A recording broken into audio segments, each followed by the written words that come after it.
अस्सलाम वालेकुम नाजरीन, मैं हूँ फयाज़ अहमद अपने चैनल फयाज़ अहमद तजिया के साथ। नाजरीन, आपसे गुजारिश है कि मेरे चैनल को सब्सक्राइब करें और बेल आइकन का बटन दबाएं। नाजरीन, आपसे यह भी गुजारिश है कि मेरी वीडियोस मुकम्मल देखें। नाजरीन, टॉपिक जो कि लोकल ही है, लोकल टॉपिक की बात करेंगे। नाजरीन, पाकिस्तान में एक बड़ी पेशरफ हुई है, वो है ग्रैंड अलायंस बनी है। मौलाना फजल रहमान, पीटीआई, जीडीए और जो है साबका वज़ीर आज़म जो मुस्लिम लीग नून में थे, शाहिद खाकान अब्बासी, और वो सब उन सब का एक इजलास हुआ है। और इसके बाद जो बातें हुई हैं हम उस पर बात करेंगे। शाहिद खाकान अब्बासी ने जो इजलास की बात की है कि वो है कि ये, और वही बात जो मौलाना फजल रहमान ने भी की है, तो इसी वाले से तो वो है कि जो 8 फरवरी के इलेक्शन हुए थे गुज़श्ता साल, वो जो है वो गलत है। और वो इस्टेब्लिशमेंट पे उन्होंने इल्ज़ाम लगाया कि इस्टेब्लिशमेंट ने जो है एक जमात को हुकूमत देने के लिए ये सारा प्रोसेस किया। और उन्होंने कहा कि ये इलेक्शन जो थी वो इंजीनियर्ड थी, और इस हवाले से जो है वो इलेक्शन को ख़त्म करके पाकिस्तान में दोबारा इलेक्शन किया जाए। इसके अलावा उसने बात की कि जो पीका कानून है वो भी ख़त्म किया जाए, और जो सियासी कैदी हैं वो सबको रिहा किया जाए। तो इस तरह से हम बात करें। मौलाना फजल रहमान भी यही कहते हैं कि भाई इलेक्शन जो है वो धांधली हुई है वगैरह, हालांकि पीके में पीटीआई जीती है।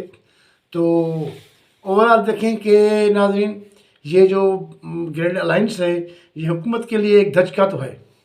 इससे ये नहीं है कि हुकूमत खुश होगी, हुकूमत के लिए खौफजदा की बात है, खौफजदा हुई भी है हुकूमत, क्योंकि जो एंटी गवर्नमेंट है वो सारे इकट्ठे हुए हैं और उनका एक इत्तेहाद हो गया है। और ये इत्तेहाद जो है वो उन्होंने कहा कि हम हुकूमत को जो है वो चार्टर ऑफ डिमांड देंगे।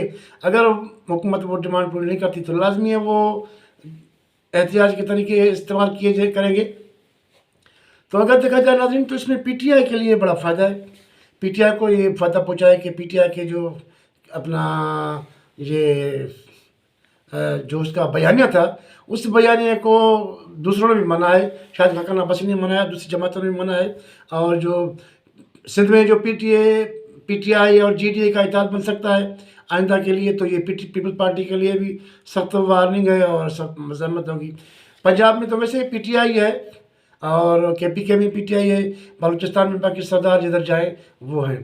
तो ये बात हुई है। और ये एक अच्छी बात उन्होंने की है कि ये पीका एक्ट को जो है उन्होंने कहा कि इनको ख़त्म किया जाए। जो पीका एक्ट है वो कानून ये हमारे इज़हार आज़ादी को सलब किया हुआ है, उन्होंने कतगन लगाई हुई है और ये आवाम को बोलने नहीं दिया जा रहा। ज़ाहिर है कि हुकूमत डरती है तभी तो उसने किया है ना, वरना आप जो है उसूल तय करें कि भाई एंटी स्टेट बयान न दिया जाए या किसी की ज़ाती इल्ज़ाम तराशी न की जाए।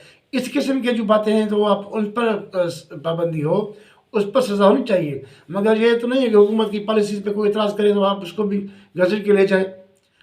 तो इस हवाले से नाज़रीन, हमने कहा कि पीटीआई जो है ना बड़ी सरगर्म है। तो ये पीटीआई के लिए एक फ़तह की बात है, कामयाबी की बात है, बड़ी कामयाबी की बात है पीटीआई के लिए ख़ासूसन, क्योंकि बाकी जो जमातें हैं वो इसके बयान पर मुत्तफ़िक़ हो गई हैं और उन्होंने एक मीटिंग की है ग्रैंड अलायंस का, और उन्होंने एक एलामिया जारी किया है, और जिससे ये जो है वो मौजूदा हुकूमत के लिए जो है ना ख़तरे की बात तो है नाज़रीन।